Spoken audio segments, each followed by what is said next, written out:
بسم اللہ الرحمن الرحیم۔ السلام علیکم جو اسٹوڈنٹس، امید کرتا ہوں آپ لوگ ٹھیک ٹھاک ہوں گے اور آپ لوگوں کی زندگی خوشیوں کے ساتھ گزر رہی ہوگی۔ اور آج مزید اشعار کی تشریح کی طرف آپ لوگوں کو لیے جا رہا ہوں، اور یہ نظم ہے ساقی نامہ، اور اس نظم کے اشعار ہے اور بہت خوبصورت ہے ماشاءاللہ۔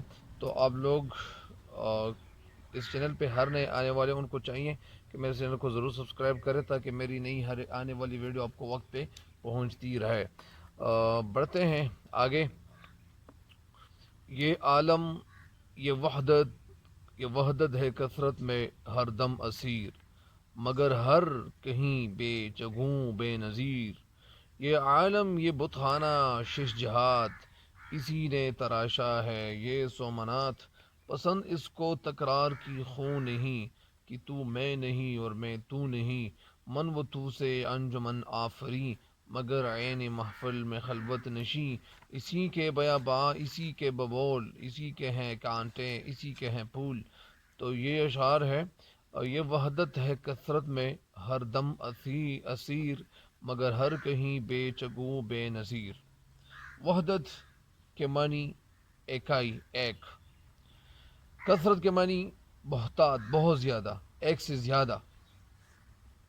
اسیر کے معنی گرفتار، قید، مقید۔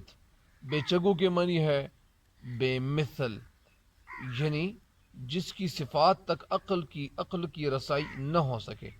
اس سے مطلب اللہ تعالیٰ کی ذات بھی ہے۔ بے نظیر کے معنی بے مثل، جس کی کوئی مثال نہ ہو۔ یہ وحدت ہے کثرت میں ہر دم اسیر، مگر ہر کہیں بے چگوں بے نظیر۔ اس شعر کا مفہوم کیا ہو سکتا ہے؟ اس کا مفہوم کیا ہے؟ اس کا مطلب کیا ہے؟ اس شعر میں شعر کہنا کیا چاہتے ہیں؟ اس شعر میں شعر کہنا یہ چاہتے ہیں کہ یہ زندگی ایک وحدت ہے، زندگی ایک وحدت ہے، یعنی ایک ہے، جو ہر لحاظ سے کثرت میں گرفتار ہے۔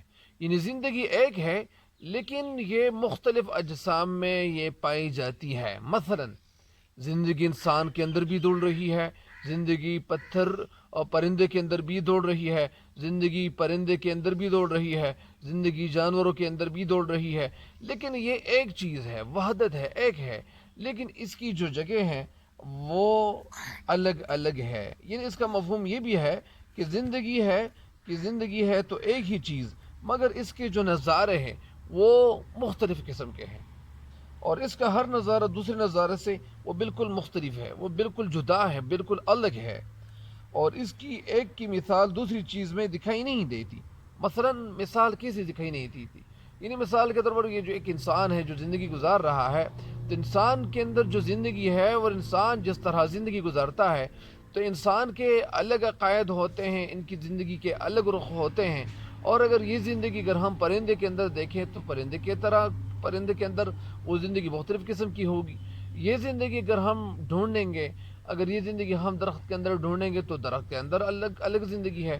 یہ زندگی اگر ہم شیر اور اس طرح بندر کے اندر اگر ہم دیکھیں گے تو اس کے اندر الگ زندگی ہوگی۔ تو یہی آپ کو بتایا جاتا ہے کہ اس کی مثال تو ایک دوسری چیز میں دکھائی نہیں دیتی، یعنی ایک دوسرے سے یہ مختلف ہے۔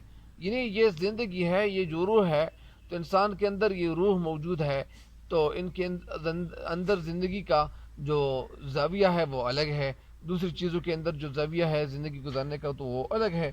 تو دوسرا مفہوم اس کا یہ بھی ہو سکتا ہے کہ عناصر کے یکجا ہونے کا نام یا ایک ہونے کا نام جی زندگی اور بکھر جانے کا نام موت ہے۔ یعنی عناصر کے یکجا ہونے، یعنی وہ عناصر، وہ ایلیمنٹس جب وہ ان کو ایک کیا جائے، جب ان کے اندر یونٹی آ جائیں، وہ ایک ہو جائیں، تو وہ ان کے نام کو ہم زندگی کہتے ہیں۔ اور اگر یہ چیزیں اگر وہ بکھر جائیں، منتشر ہو جائیں، انٹرپٹس ہو جائیں، تو اس کا نام پھر کیا ہوگا؟ یعنی اس کا نام پھر موت ہوگا۔ گویا زندگی ہر وقت موت کی زد میں بھی دکھائی دیتی ہے۔ بہرحال اس کی تشریح بہت خوبصورت طریقے سے میں ایک دفعہ پھر آپ کو سمجھا دوں کہ اس شعر میں شاعر کہنا کیا چاہتے ہیں۔ اس شعر میں شاعر کہنا یہ چاہتے ہیں کہ یہ زندگی تو عملاً ظہور وحدت ہے، وہ ایک وحدت ہے، ایک چیز ہے، تاہم اس کے منظر نامے جو ہوتے ہیں وہ جو اشیاء میں موجود ہے وہ اشیاء وہ مختلف قسم کی ہے. یعنی اس دلچسپ بات یہ ہے کہ ہر شے اور اس کا ہر منظر وہ جدا ہے اور ایک دوسرے سے بالکل مختلف ہے. یعنی منظر کیسے کہتے ہیں؟ منظر وہ جو جگہ آپ کو نظروں سے دکھائی دیتی ہو تو اس کو منظر کہتے ہیں. جو جگہ آپ کو نظروں سے دکھائی دیتی ہو تو اس کو منظر کہتے ہیں. تو اسی وجہ سے اس کو منظر کہتے ہیں. تو یہاں بتایا یہ جاتا ہے کہ دلچسپ بات یہ ہے کہ ہر شے اور اس کا ہر منظر جدا جدا اور الگ ہے، ایک دوسرے سے بالکل مختلف ہے. اور ایک شے کی جو حیت ہے، وہ جو قسم ہے، وہ جو وحدت ہے، وہ دوسری شے سے بالکل الگ ہے، بالکل مختلف ہے، جدا گانا ہے. تو اس شعر کی تشریح مکمل ہو گئی ہے. اگلے شعر کی تشریح کی طرف آپ لوگوں کو لیے چلوں. یہ عالم یہ بت خانہ شش جہات، اسی نے تراشا ہے یہ سمنت. اس کا مطلب یہ ہے کہ زندگی میں جو بت خانہ ہے، یعنی جس طرح یہ دنیا کی مثال ایک بت خانے جیسی ہے. یعنی جس طرح دنیا میں یعنی وہ کئی اس کی جگہ ہیں اور کئی سمتیں ہیں. یعنی ایک جگہ جو ہے وہ مشرق ہے، ایک مغرب ہے، اور اسی طرح ایک شمال ہے اور ایک جنوب ہے. تو اسی طرح ایک آسمان ہے، ایک اوپر ہے، ایک نیچے ہے. تو یہ ساری جو جگہ ہیں وہ ایک دوسرے سے مختلف ہے. اور ان مختلف جگہوں کے حوالے سے آپ لوگوں کو بتایا جاتا ہے کہ جس طرح یہ جگہ مختلف ہیں اور جس طرح ان کی جو سمتیں ہیں وہ الگ ہے. تو یہ دنیا کی مثال ایک بت خانے جیسی ہے، لیکن اس کے اندر جو زندگی پائی جاتی ہے تو وہ زندگی ہے. تو یہ بت خانہ ہمیں دکھایا جاتا ہے. یہ بت خانہ ہمیں ہم دیکھتے ہیں، ہم اپنی آنکھوں سے دیکھتے ہیں، اور یہ بت خانہ ہمیں دکھایا جاتا ہے. تو اسی وجہ سے یہی بتایا جاتا ہے کہ یہ جو دنیا ہے، اور یہ جو دنیا ہے وہ یہ ہے کہ وہ ایک ایسی بتکدی کی طرح ہے. یعنی زندگی ایک بہت ایسی بتکدی کی طرح دکھائی دیتی ہے جو عملاً 6 سمتوں میں بٹی ہوئی ہے اور بانٹی گئی ہے، تقسیم کی گئی ہے. یہ بھی زندگی کی بدولت وجود میں آیا ہے. اگر زندگی کا وجود نہ ہوتا تو دنیا بھی نہ ہوتی. ایک مطلب تو اس کا یہ ہے. شاعر اس شعر میں کہنا کیا چاہتے ہیں؟ شاعر اس شعر میں کہنا یہ چاہتے ہیں کہ شاعر شعر میں کہنا یہ چاہتے ہیں کیا چاہتے ہیں شاعر شعر میں کہنا یہ چاہتے ہیں کہ جس طرح یہ تو اس کے حوالے سے یہ بھی بتایا جاتا ہے کہ یہ جو سمنات ہے، تو سمنات میں بھارت میں ایک جگہ ہے اور وہ گجرات میں ایک جگہ واقع ہے. اور اس جگہ کا نام جو تھا، وہ جگہ بت خانہ جو تھا اس کا نام سومنات تھا. اور وہ سومنات کے حوالے سے یہ بتایا جاتا ہے کہ اس کا نام سومنات تھا. اور سوم کے معنی جو تھے وہ سوم کے معنی چاند، اور نات کے معنی اللہ تعالیٰ یعنی خداوند ہے. کہتے ہیں کہ اس میں رکھے ہوئے جتنے بھی بت ہیں وہ بت کی شکل وہ چاند کی طرح تھی، اس لیے اسے سومنات کہنے لگے تھے. کچھ لوگوں نے کہا تھا کہ یہ جو شیو جی ہے اس کا مندر تھا، اور یہ دراصل شیولنگ تھا، اور یہاں شیولنگ کی پوجا کی جاتی تھی.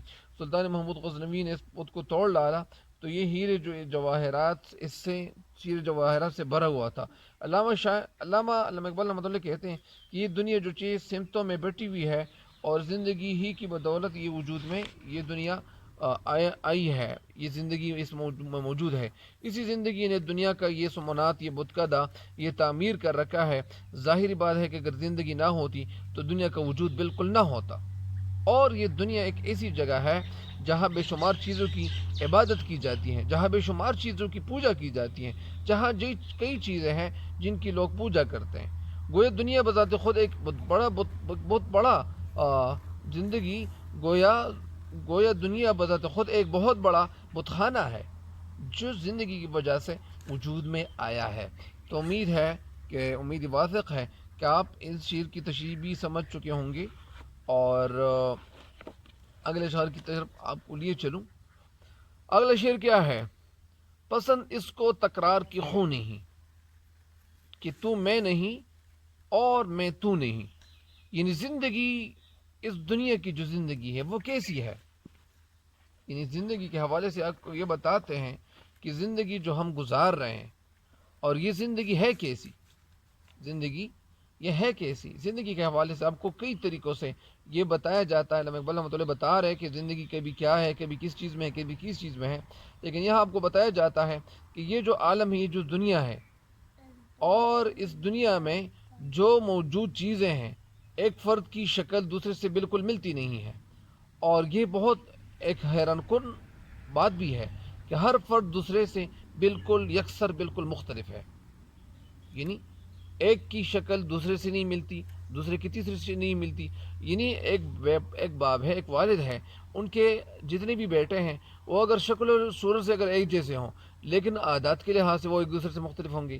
اگر چہروں کے لحاظ سے وہ ایک دوسرے سے مختلف ہوں، تو اسی وجہ سے یعنی بہت ساری جو دنیا ہے، اس دنیا میں بہت سارے لوگ جو ہے وہ شکل و صورت سے خد و خال ان کے وہ مختلف ہے، شکل و صورت سے وہ بالکل مختلف ہے. اور وہ ایسے مختلف ہے کہ وہ آپ کو بتایا جاتا ہے کہ یہ سارے لوگ کیا ہے، یہ ایک دوسرے بالکل شکل و صورت میں مختلف ہے. تو یہ یہاں اختلاف آپ کو شکلوں کی یہ اختلاف دکھایا جاتا ہے اور دکھایا گیا ہے. یعنی زندگی شاعر اس شعر میں کہنا یہ چاہتے ہیں کہ زندگی بار بار اور ایک چیز کو دہرانے کی عادی نہیں ہونا چاہتی، کیونکہ تو ہے اور میں ہوں.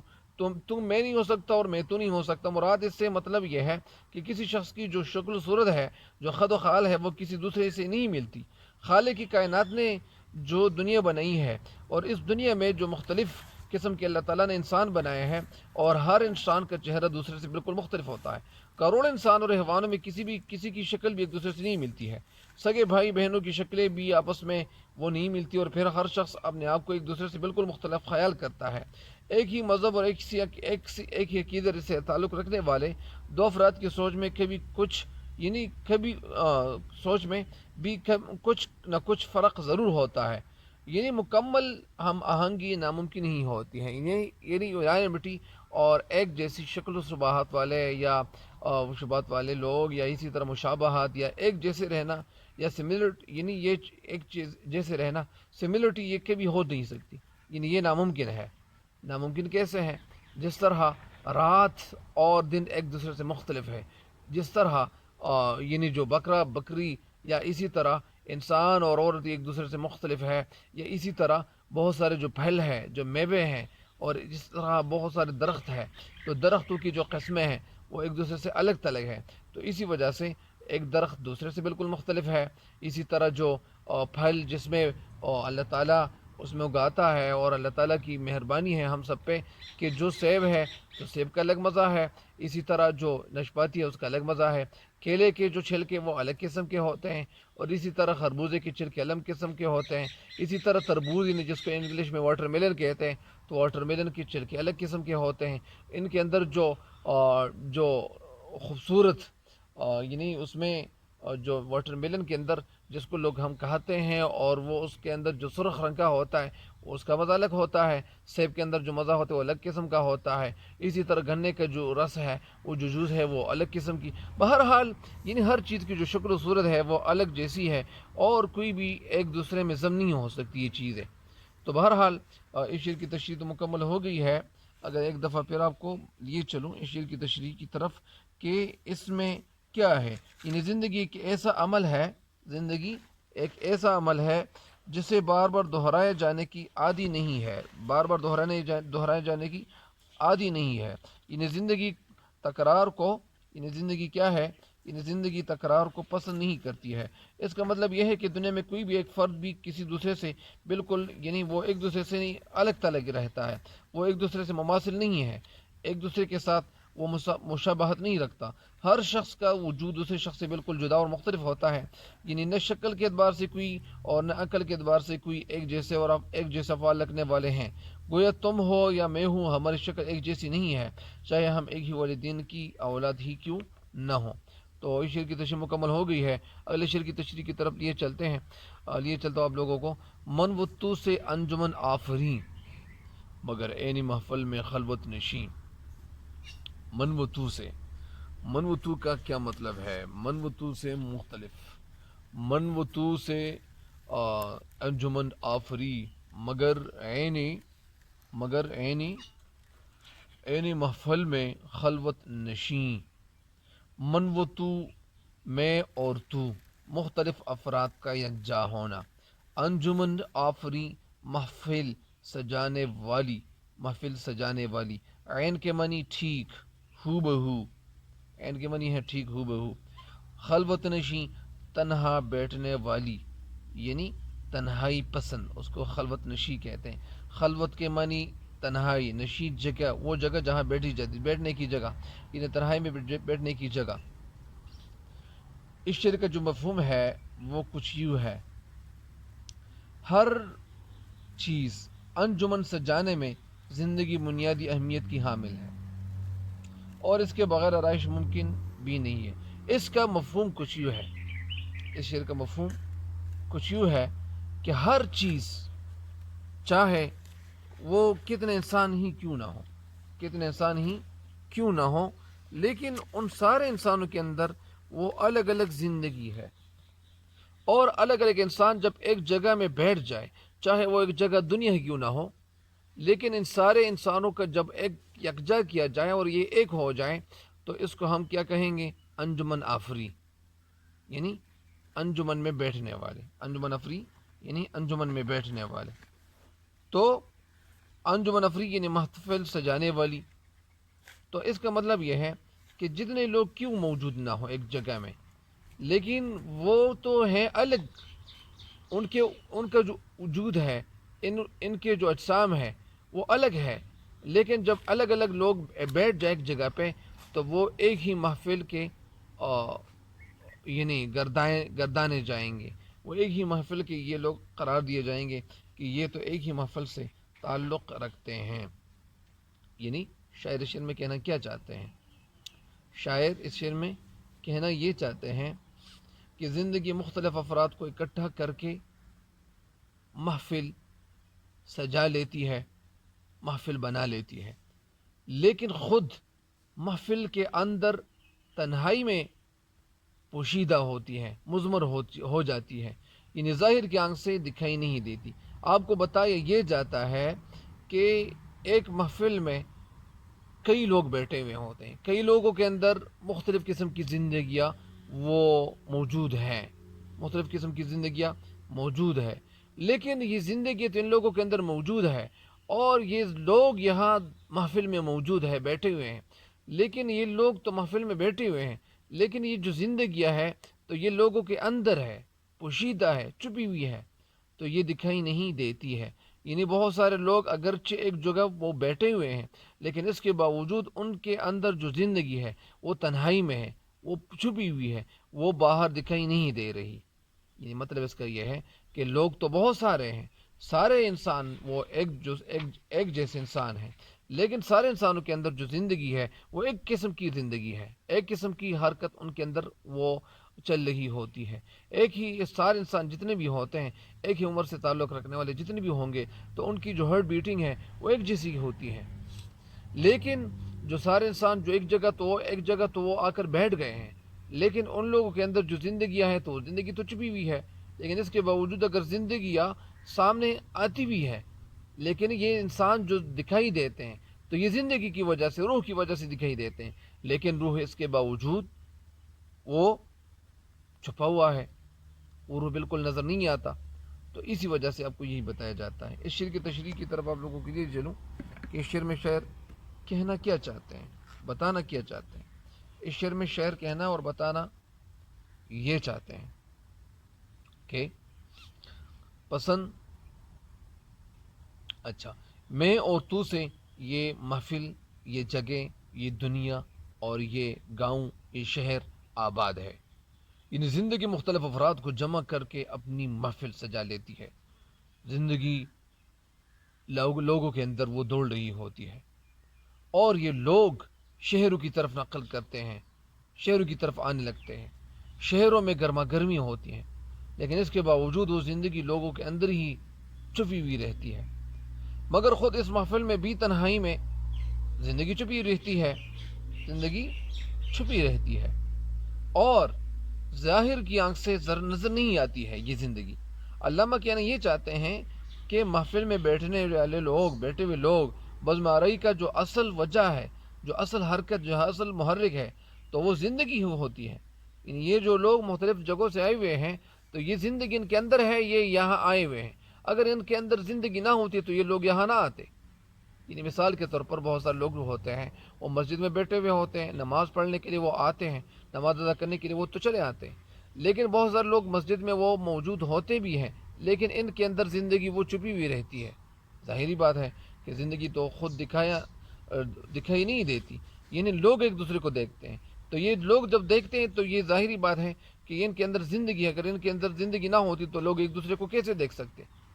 تو یہی آپ کو بتایا جاتا ہے کہ علامہ یہ کہنا چاہتے ہیں کہ جو بزم آرائی ہے کا اصل جو وجہ ہے تو زندگی ہی ہوتی ہے، لیکن یہ محفل میں الگ سے بیٹھی ہوئی دکھائی نہیں دیتی ہے. تو یہی آپ کو بتایا جاتا ہے. اسی وجہ سے شعر کی تشریح بھی مکمل ہو گئی ہے. یعنی شعر کا مفہوم اور مطلب یہ ہے کہ دنیا میں تو سارے لوگ موجود ہیں، اور بہت سارے شہروں میں لوگ موجود ہیں، مسجدوں میں موجود ہے، اور حجروں میں اور بیٹھکوں میں موجود ہے، لیکن ان لوگوں کے اندر زندگی تو موجود ہے، تب یہ لوگ یہاں آئے ہوئے ہیں، لیکن یہ زندگی ان کے اندر چھپی ہوئی دکھائی دیتی ہے. یعنی یہ زندگی ان کے اندر موجود ہے، باہر دکھائی نہیں دیتی. باہر یہ لوگ اور ان کے چہرے دکھائی دیتے ہیں، باہر ان کی باتیں لوگ سننے کو، باہر لوگوں کو باتیں سننے کو ملتی ہے. بہرحال اس چیز کی تشریح مکمل ہو گئی ہے.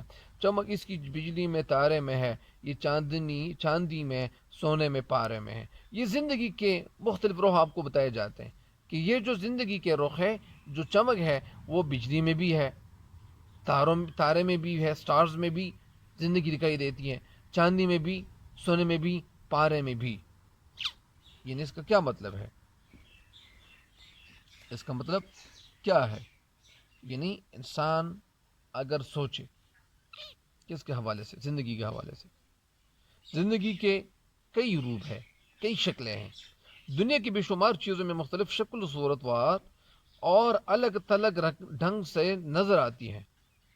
کبھی یہ بجلی سیاہ ستارے میں یہ چمک کی صورت میں جلوہ گر ہوتی ہے، تو کبھی یہ زندگی چاندی میں، کبھی سونے میں، کبھی پارے میں یہ زندگی نظر آتی ہے اور چمکتی دمکتی دکھائی دیتی ہے. علامہ کہنا یہ چاہتے ہیں کہ زندگی ہے تو ہر چیز میں موجود، لیکن ہر جگہ اس کا انداز وہ بالکل جداگانہ ہے، بالکل مختلف ہے.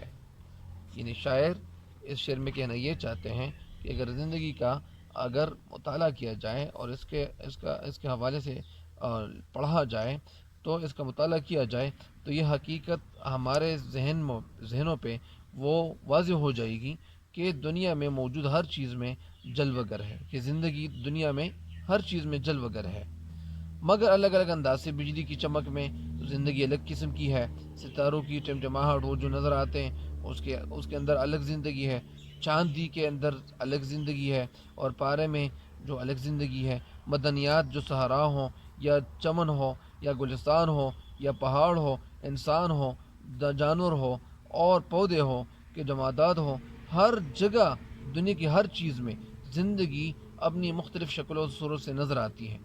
ایک چشمی بینا ہی اس کے یہ متنوع انداز دیکھ سکتی ہے.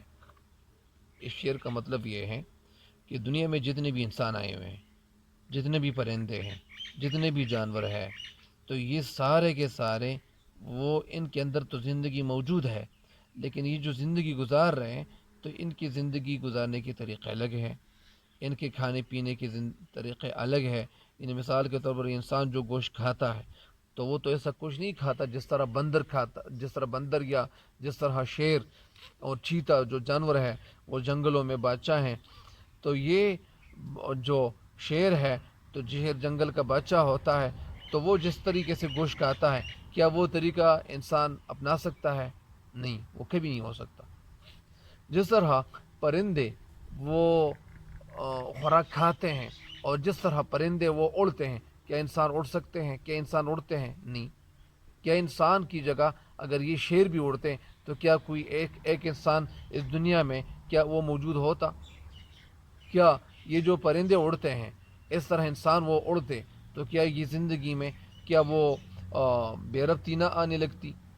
اسی طرح ہر چیز کے حوالے سے اگر ہم سوچیں تو اس کی شکل صورت الگ الگ قسم کی ہے. مثال کے طور پر میں آپ کو یہ بھی بتا دوں کہ ایک انسان ہے، وہ ایک چھوٹا بچہ ہے، ان کی سوچ الگ، بڑے بچے کی سوچ الگ، جوان کی سوچ الگ، بوڑھے کی سوچ الگ، اور ڈیڑھ عمر کی سوچ الگ. اسی طرح عورت کی سوچ الگ، مرد کی سوچ الگ.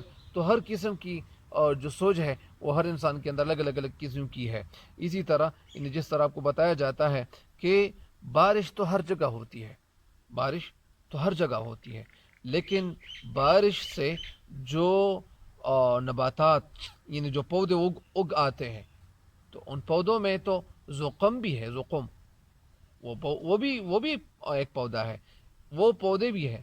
کھیلوں کے جو پودے ہیں وہ بھی اسی وجہ سے، اسی بارش کی وجہ سے، پانی کی وجہ سے وجود میں آتے ہیں. اسی طرح پھل جو ہے، ٹماٹر کا الگ مزہ ہے، اسی طرح سیب کا الگ مزہ ہے، کیلے کا الگ مزہ ہے، ناشپاتی کا الگ مزہ ہے، انگور کا الگ مزہ ہے، تربوز کا الگ مزہ ہے، خربوزے کا الگ مزہ ہے. تو ہر چیز کے اندر جو چیز ہے، وہ جو مزے ہیں وہ الگ قسم کے ہیں. اسی طرح انسان کے حوالے سے، انسان کی زندگی کے حوالے سے انسان کو بتایا جاتا ہے کہ جس طرح ان کے اندر الگ الگ زندگی ہے، اسی وجہ سے ان چیزوں کے اندر زندگی بھی الگ ہے. چاہے چمک وہ زندگی، یعنی زندگی اگر ایک پرندے کے اندر آ گئی زندگی تو پرندہ اڑ گیا. زندگی ایک انسان کے اندر وہ آ گئی تو انسان چلنے لگا.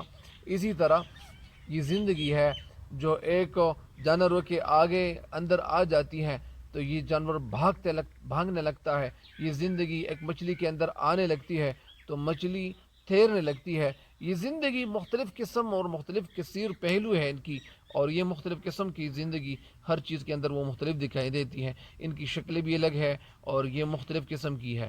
تو اسی وجہ سے چمک اس کی بجلی میں ہے، تارے میں ہے، یہ چاندی میں، سونے میں، پارے میں ہے. لیکن ساری چیزوں میں وہ زندگی ہے. لیکن زندگی ان کے اندر جو ہے وہ مختلف قسم کی زندگی ہمیں دکھائی دیتی ہے. لیکن ہے تو ایک چیز، زندگی تو ایک ہے، لیکن جب ساری چیزوں میں وہ الگ الگ وہ آ کر داخل ہوتی ہیں، لیکن ان چیزوں کی جو شکل و صورت ہے، وہ جو ان کی چال ہے یا اس طرح چال ڈھال ہے، وہ الگ قسم کی ہے. انسانوں کی جو نقل و حرکت ہے وہ الگ قسم کی ہے. لیکن انسان کے اندر تو زندگی ہی ہے. بہرحال جو پرندے کے اندر وہ زندگی اس کے اندر بھی ہے، لیکن پرندہ اڑتا ہے.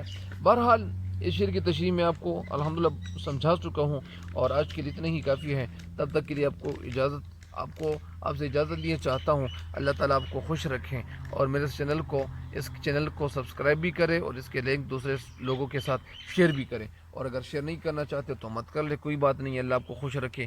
السلام علیکم ورحمۃ اللہ وبرکاتہ. اللہ حافظ.